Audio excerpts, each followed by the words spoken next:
The place looked more like a pigsty than a house. A heavy stench of curdled milk, cheap alcohol, and boiled cauliflower filled the air. Back then, in Africa and elsewhere, people were ready to take up arms to stand against the yoke of English imperialism. In Montreal, mailboxes were blown up, abductions were carried out, and violent manifestos were distributed to media outlets. But around here, in the great northernmost, all a man could do is curse out loud against a faraway evil and pray for the revolution to arise. That man, by any reckoning, was from that very stock.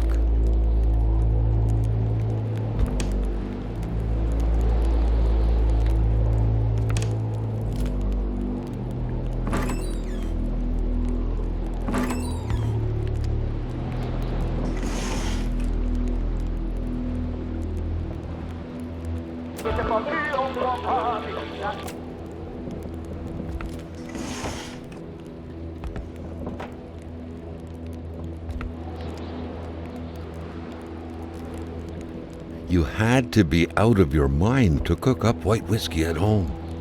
The all-surrounding stench of alcohol alone was probably enough to gas a man to death. You had to be out of your mind to cook up white whiskey at home. The all-surrounding stench of alcohol alone was probably enough to gas a man to death.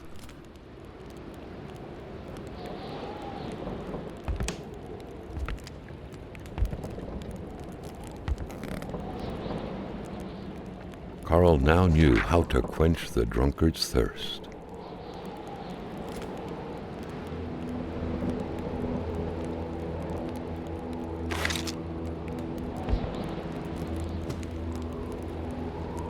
Jean Blouin. Seems like that pig had a name after all.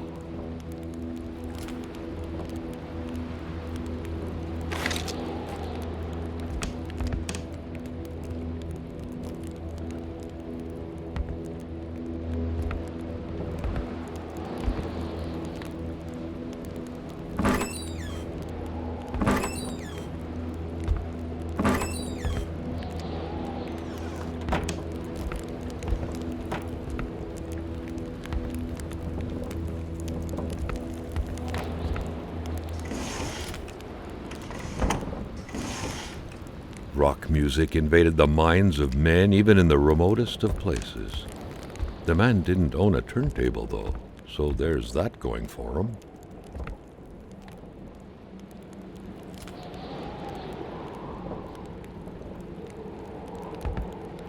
Carl knew right away that the owner of this place wasn't a copper collector. No, this was a junkman's base of operations. The guy definitely seemed like quite the expert in scavenging scrap metal, with or without permission, surely. In the right hands, red metal could sell like hotcakes.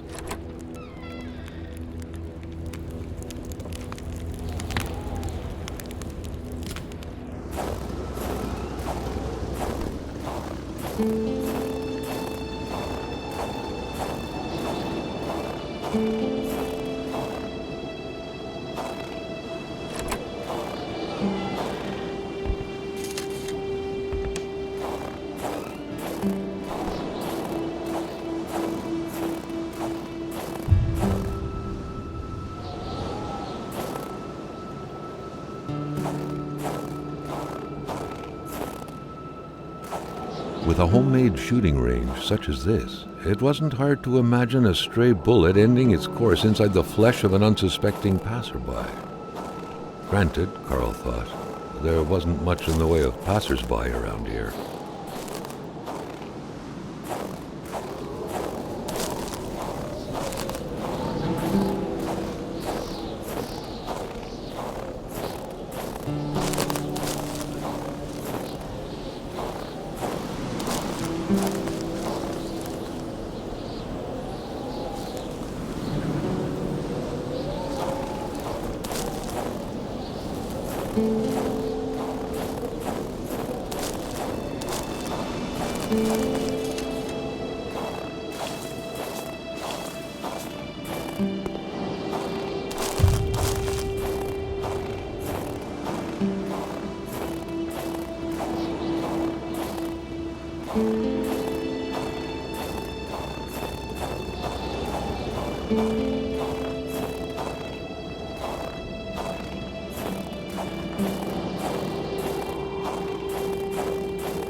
Garbage trucks rarely made a stop in the area.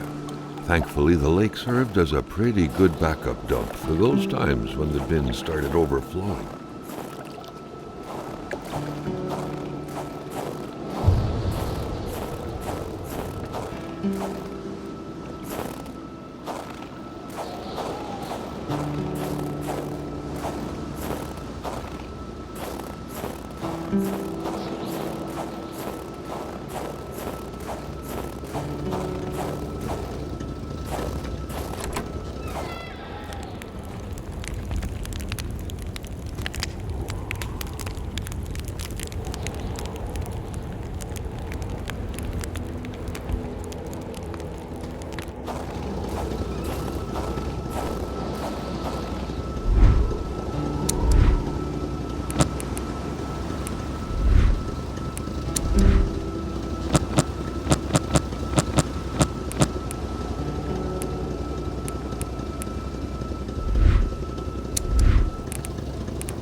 The rag reeked of fermented vomit. Carl wondered how one could bear to live in such gross and horrid conditions.